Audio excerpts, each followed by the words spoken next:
for being here. Is everybody prepared and ready? We'll give you a minute before we get started.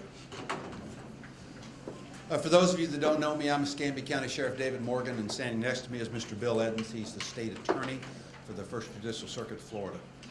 Good morning, everyone, and welcome to the Escambia County Sheriff's Office. I'll begin by saying thank you to all the law enforcement officers, local, state, and federal in Northwest Florida who participated in last night's chase and standoff.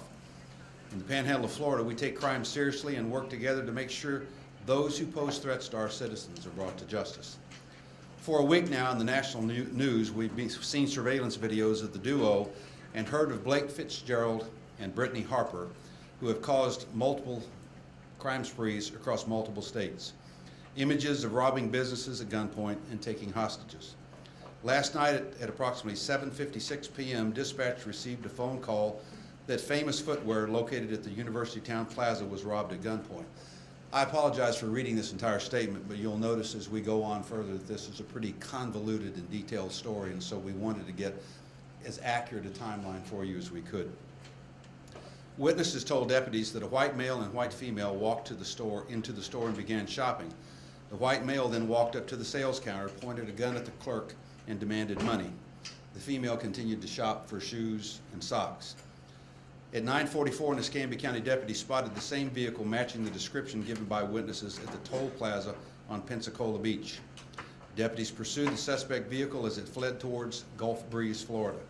The suspects then drove over the 3-mile bridge, entering Escambia County once again.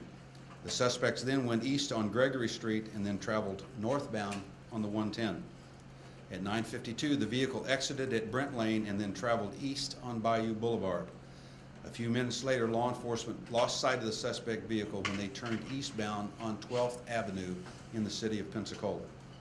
Both the Pensacola Police Department and the Escambia County Sheriff's Office circulated the area looking for the suspects. At 10:16, the suspect's vehicle was spotted turning south on Firestone Boulevard.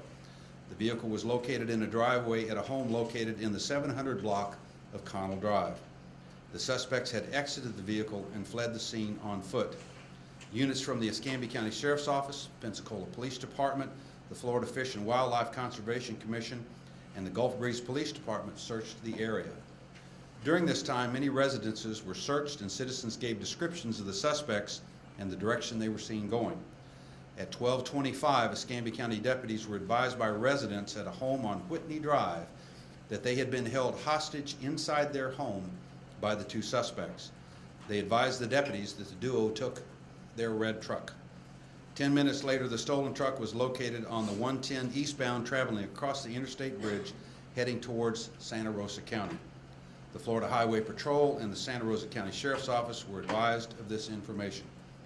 At 12:41, the stolen truck exited the I-10, at exit 26 and continued southbound on Garcon Point Road. Then at 12:45, the stolen truck turned westbound on Saragon Lane, and units blocked off this entire area and set up a perimeter. An armed standoff ensued for approximately 15 minutes. The suspects refused to surrender. They then attempted to exit the vehicle and enter an occupied dwelling. At 12:52, the ECSO units advised that shots had been fired. Fitzgerald was pronounced dead at the scene, and Harper was wounded was taken into custody and transported to a local hospital. Again, I would like to thank members of the law enforcement community in Northwest Florida, both our local and federal officers who participated in this, who helped us bring justice to Northwest Florida. I would also advise the media that it was the Escambia County Sheriff's Office deputies that were engaged in the actual firing of weapons in Santa Rosa County. To the best of our knowledge, it was only officers from Escambia County that returned fire. And with that, I'll turn it over to Mr. Edens. Thank you, Sheriff. I'd like to join with the Sheriff in thanking the various law enforcement agencies that participated and cooperated in this matter. We had the Pensacola Police Department, Game and Fish Commission, the Santa Rosa Sheriff's Office, the U.S. Marshal's Office, and perhaps others as well, of course, the Escambia County Sheriff's Office. The cooperation by law enforcement and our office throughout Northwest Florida is excellent, and I believe that that is one of the reasons that we have been able to be effective and efficient in this matter. The woman involved is in the process of being charged with home invasion robbery, false imprisonment, and grand theft auto. She currently is in the Sacred Heart Hospital. It's my understanding, although I'm not absolutely sure, that her injuries consist of injuries to her leg and ankle. We have, the sheriff's office has armed guards, and we are in the process of arresting her on those charges. Our office is also working with other law enforcement agencies, including the Escambia County Sheriff's Office and Okaloosa County Sheriff's Office, to investigate other possible crimes. One involves a crime of robbery of Alvin's Island in Destin, Florida. Another one involves a famous footwear occurrence in Escambia County, Florida. And there's a possibility of a matter involving the Piggly Wiggly in North Escambia County, although those matters remain under investigation, and it will be necessary to gather additional information. We have some conflicting evidence as it relates to the Piggly Wiggly matter in North Escambia. As I'm sure you can understand, because these matters remain under investigation and prosecution, the sheriff and I will be somewhat limited in the information that we can provide to you. I will also note that the Escambia County Sheriff's Office was lawfully engaged in fresh pursuit when they crossed over into Santa Rosa, so there's no legal issue there with regard to their authority to take the action that they took. As is standard procedure in Northwest Florida, by agreement with the sheriff and other agencies, anytime officer-involved shooting occurs, the Florida Department of Law Enforcement is called, and they handle the matter as far as investigating the actions of the officers to make sure that there's no problems there. Preliminary indications, of course, are that there are not any problems that we're aware of. They actually work the crime scene as well. My office, including myself, was out on the scene in the middle of the night, and the crime scene had already arrived. The crime scene people had already arrived and were conducting their investigation. The deceased person remained at the location until after crime scene had arrived and began their investigation. Sheriff, does that cover the matters that we had discussed and indicated need to be covered? Sheriff may have some additional information. Well, I apologize. I just noticed also, Dominic, would you like to come up front, sir? United States Marshal Service, who was one of our federal partners in this. I want to ensure that Dominic and his folks, as you well know, we're honored to work with the United States Marshal Service. There's not a finer agency in the world for bringing fugitives to justice than the U.S. Marshal Service. So, Dominic, thank you for being here. All right, with that, ladies and gentlemen, we'll answer any questions that we can. Sheriff, as it pertains to the shooting, did Mr. Fitzgerald point a weapon at your deputies before they opened fire? I really think that it'd be more appropriate to wait until the investigation is completed to respond to that. As I indicated, my office was on scene, FDLE was on scene. I've met and talked with their supervisor. We've viewed the scene, and beyond that, I don't think we should comment any further. As you know, of course, the suspect was armed. Let me ask you this way, and I'm just trying to get the idea, as the sheriff described it, he exits the vehicle and tries to enter an inhabited dwelling. What would have been sort of in the protocol for the deputies to open fire as he is going into that dwelling? Well, you have, without getting bogged down in the investigation, you have an individual that is clear has committed several crimes, violent crimes, that has a weapon and is going into a house in the middle of the night. That's about all, from my perspective, that pretty well answers the question. But again, I don't want to get too involved in discussing the investigation, because we do have a very detailed, very methodical, objective procedure where the Florida Department of Law Enforcement reviews the matter, and it takes several weeks for them to document the crime scene, interview the witnesses. They've interviewed some of the shooters, and are continuing in the process of doing that. So I really don't think we should go into any more detail with regard to that at this time, and I hope you understand. Was he able to make it inside the house? No. So the gunfire exchange happened outside the house? Yes. How many people were inside that house? Can one of you who's answering it step up to the microphone? What was the question again? How many people were inside that house? Well, it's undetermined at this time. There were people inside the house. It's my understanding that actually the homeowner may have exited the front of the house. The incident happened at the back of the house. But there were people, there were deputies in the house, or law enforcement people. The Marshal Service had some people in the house at the time. Was there a reason why he stopped there? Did he have any connection to that house? He- Or As far as we can determine, he had absolutely no connection to that house, that he was running from the law and run down Garcon Point Road and turn right, and had nowhere to go, basically. Yeah, Christina, to expound on that question, I asked that this morning. Of course, again, the investigation continues, and understand things will change, you know, as much as we try to be specific in these. We can find no connection with this area. I asked that question, any family, close friends, et cetera. Right now, we can find no tie of any kind that why they would pick this area of Florida to come to. You're being told that they wanted to move to Florida to get married, to start a new life. Have you guys been able to verify any of that information? That's purely speculation. Right now, we have heard a statement, uncorroborated, that they were going to go to Panama City to get married. That was their eventual goal, was to go to Panama City. And that's about all I can say. That's just a statement. It's uncorroborated. How long did the shootout last, and did you have to evacuate neighboring homes? I mean, how did that work out? Do you mind if I answer that? It was a very, very fluid situation, and like most shooting instances, it was, you know, what was a matter of minutes or a matter of seconds seemed like a matter of minutes, and the answer is no. It occurred so quickly that the residents of the home were taken care of to get them out of the area where the firefight may have ensued, and it occurred very, very quickly. So no time to evacuate any area surrounding. Tell us more about the chase and what speeds did they reach to either pursue them going from the beach back into the Sandy County, and then when they were on the interstate, how fast were they going, and are you fortunate that it wasn't that busy a time? Well, actually, there was quite a little bit of traffic at that time, around 10 o'clock at night. And then again, remember, they fell off the grid for a couple of hours when they were over in the Cordova Park area. But the traffic was still fairly heavy. That's why we lost the suspects a couple of times inside the city, was for that reason. And then, of course, they were very elusive in that they would, you know, stop a vehicle and they would flee on foot only to obtain another vehicle.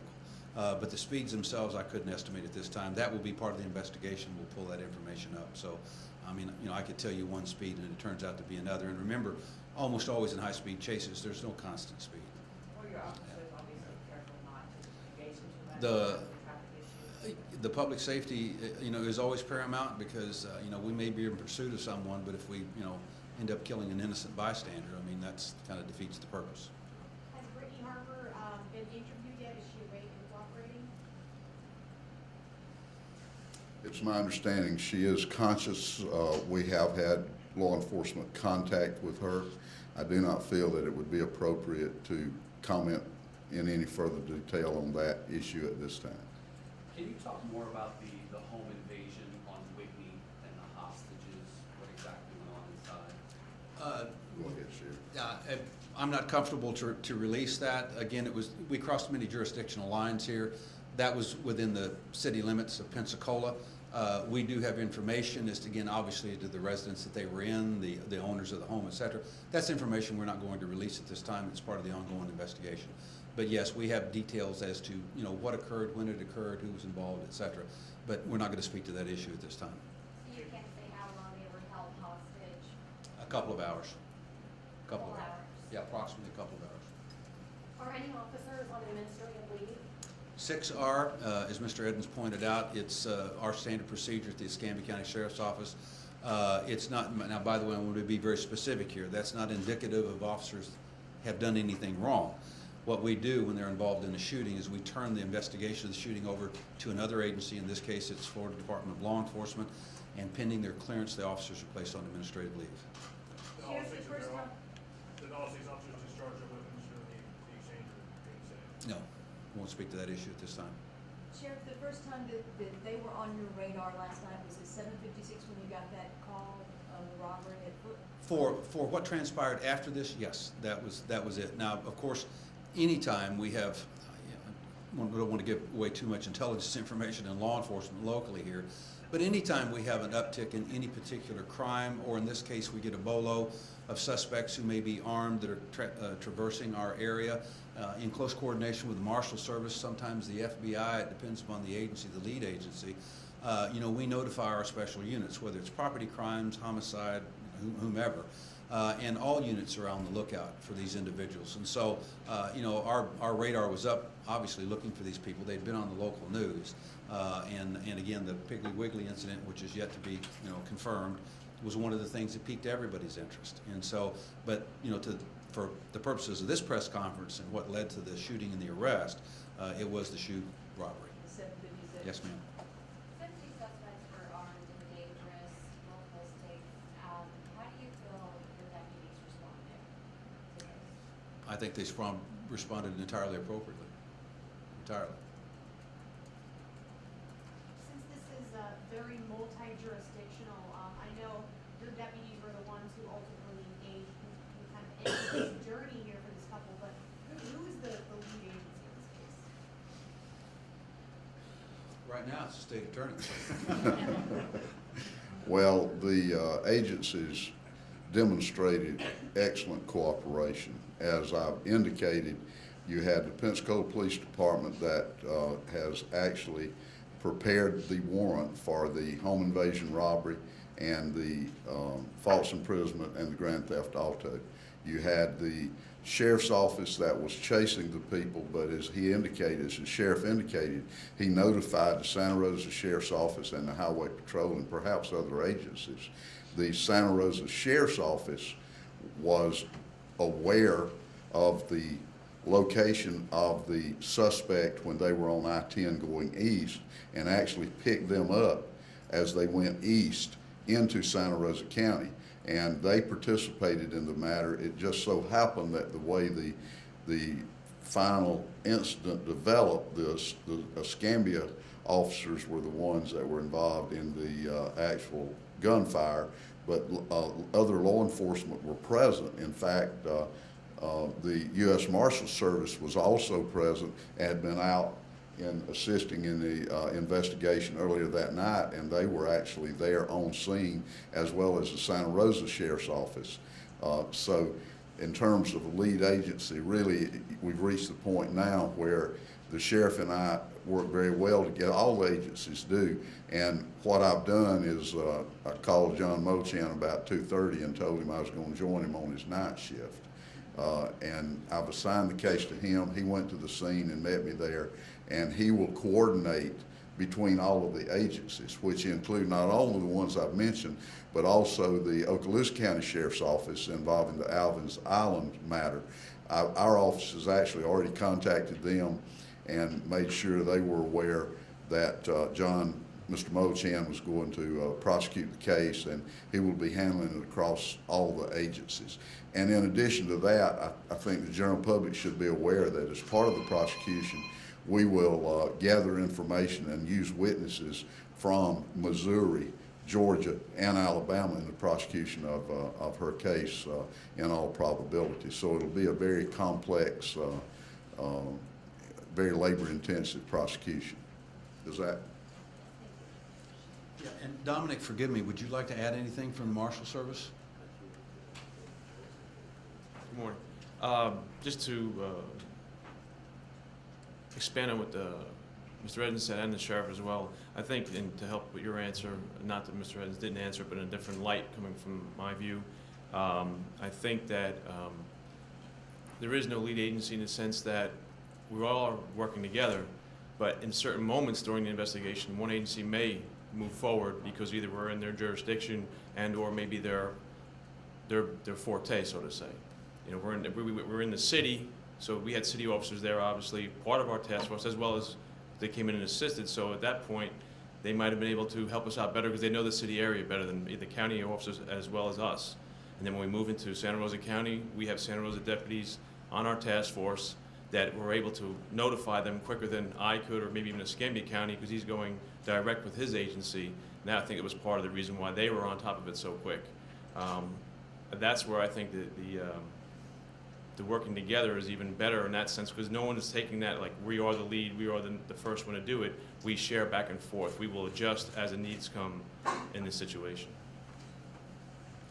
And understanding that you know, the situation is now compounded. We have one of these individuals that is deceased, obviously one that is in custody, but because we're across state lines, the federal charges that may be in, that's all got to be worked out. But again, that's why I somewhat jokingly, but I was being also very serious. Mr. Edens is really in charge at this point because he has to work out all of those issues now. I would like to expand on that. One of the things that I think is important for the general public to really appreciate is that in this modern, complex society where you have unbelievable technology, both on the law enforcement side and on the side of the suspect or the defendant in this case, and the fact that these agencies in this area work so well together, to me is a very important matter that the general public should really fully appreciate, including our work with the Marshal's Office. They have personnel from each of the agencies that work with them on the task force, and they were involved in this matter, and they have certain technology that they share with us. We share technology back and forth, so we really are in a situation where we have excellent cooperation among all agencies. I know this is span multi-states, the numerous robberies. Were there any civilians injured at any point throughout any of this? Or? To the best of my knowledge, no. We're extremely fortunate because part of this duo's MO was to always take a hostage. They changed that a little bit in the last couple of robberies that they participated in where hostages were not taken. So we were very, very fortunate in that. Sheriff, what do you think about them being dubbed the modern age Bonnie and Clyde? I'm going to write some of that off to, movie romanticism. You hate any time that we glamorize crime. I can tell you in law enforcement, that only encourages, people to be copycats and to do whatever. There's nothing glamorous about death. There's nothing glamorous about taking hostages. And unfortunately, some people are going to read that and see that as such. And now we'll probably see a TV movie made of this. If I had my way, I'd, wipe their existence, from all social media and everything else, and that we would not, do any glamorization of this because we're only influencing young people. So, and let's also remember that Bonnie and Clyde were a couple of thugs too. Mentioned some discrepancies with the video with the robbery. Can you elaborate on that? No. I can address it in this manner, however. As I indicated, we have issued a warrant for the home invasion robbery, the false imprisonment, and the grand theft auto, that based on clear, solid information that we have.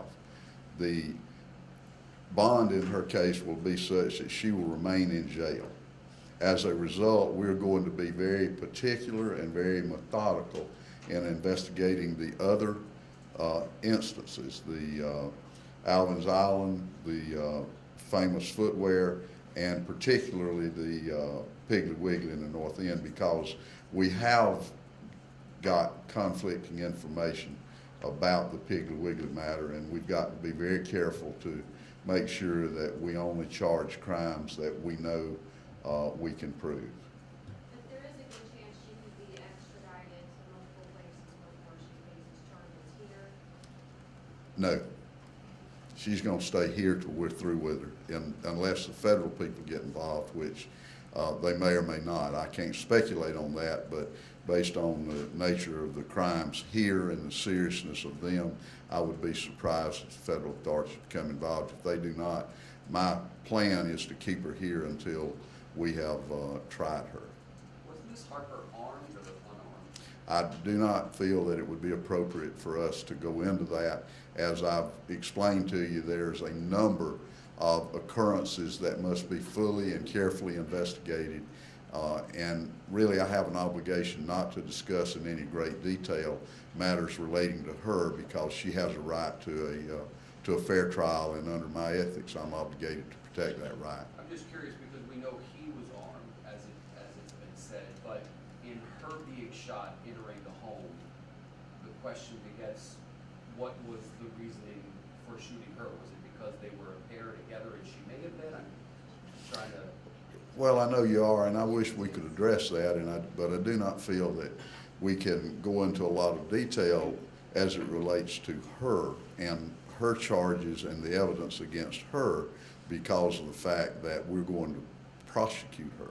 And I can't comment on I just cannot comment on pending cases, so I cannot go into that in any greater detail. Are there any court transfers from No, not at the present time, unless the suspect has been released. She's still in Sacred Heart Hospital, and we will proceed from there.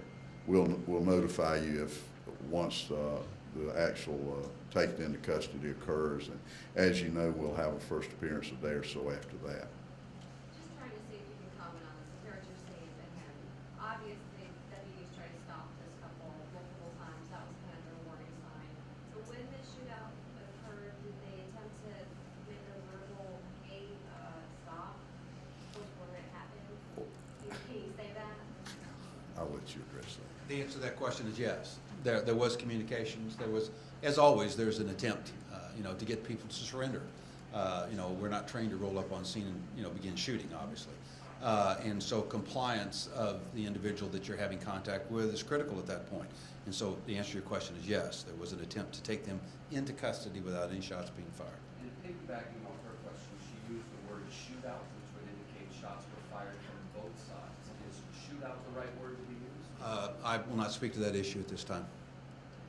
So was it a shooting, Sheriff, or was it a shootout? I will not speak to that issue at this time. So they pull off the road, they stop the truck. There's a 15-minute standoff where you're making communication, is that right? That is correct. And then at some point, he or both of them start running to the occupied house, They exit the vehicle. and they try to go into the house, That is correct. both of them. Yes, that is correct. How, do you have any idea how close to the home they got? Were they upon entering when this started, or? Closer than you and I. We heard that he used her as a shield from the gunfire, can you confirm that?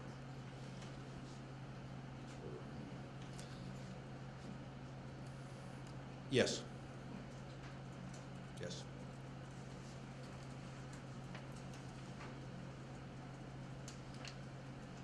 Any more questions?